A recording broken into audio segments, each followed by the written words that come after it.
Hey friends, it's Laura. Welcome to my channel. Today we're going to be doing an 8.5 by 11 layout, and this is for my Citrus Twist blog post this week, which is their Sunday sketch challenge. So I'm working with a sketch today, and I'm so excited for how this came to life.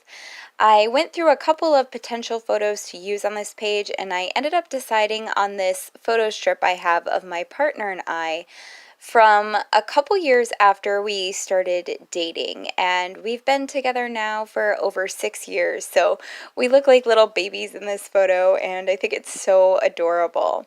So the first thing that I'm going to be working on for this layout is doing a photo mat for my photo strip there. I cut down the width of my photo strip a little bit, and then I'm going to work with different pattern papers and see what I like. And the sketch has a pattern paper that goes between 1/3 and 1/2 up the length of the page, the height of the page.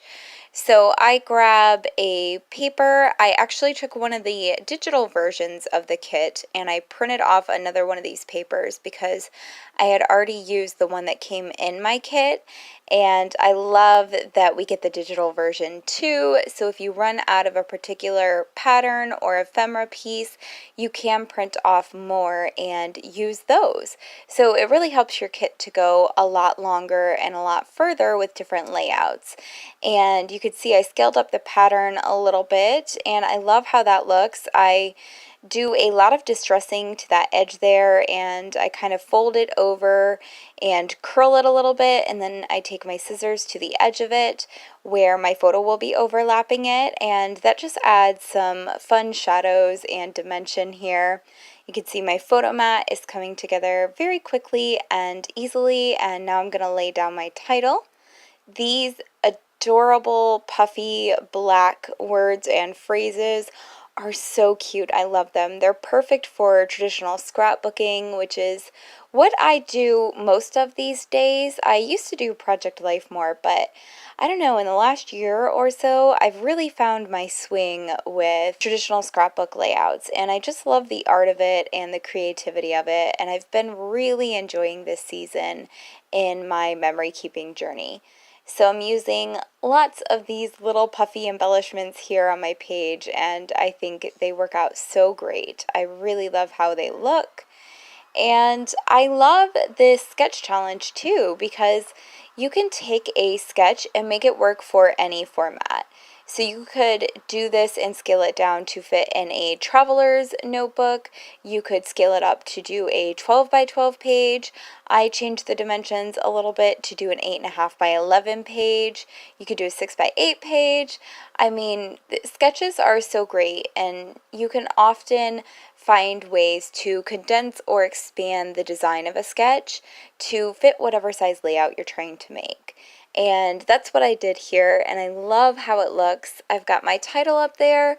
The hearts I added were my own doing. That wasn't a part of the sketch. That was because I really love to add diagonal elements across my pages, especially if they connect different parts of my pages. So I'm using that diagonal of hearts there to connect my photo mat with my title, and I really like how that looks.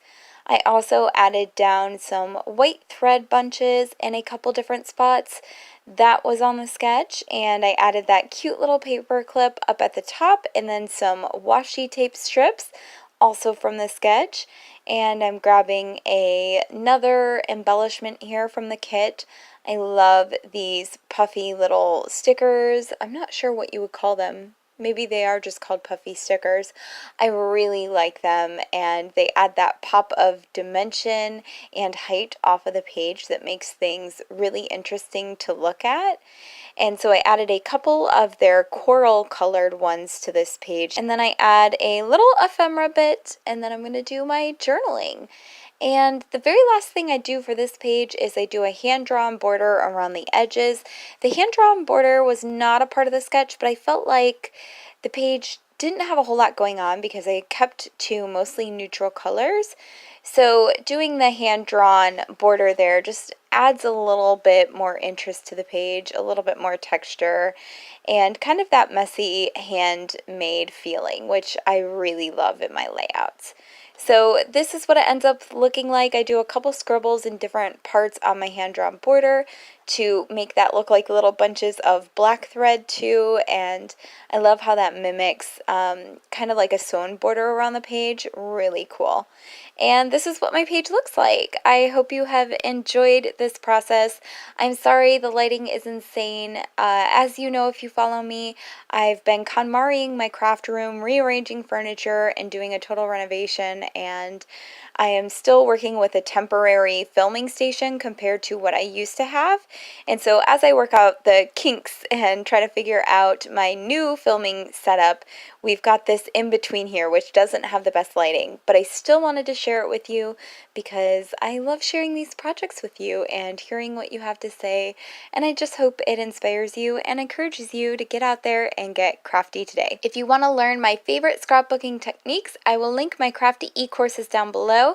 The absolute best thing you can do to support my channel is to buy one of my crafty e-courses. I love seeing you guys in there. It is my favorite thing, and I just love sharing my passion, community, and design tips with everybody here. And yeah, I hope you love this layout and that you're having a fabulous start to your week, and I will catch you next time. Bye, friends!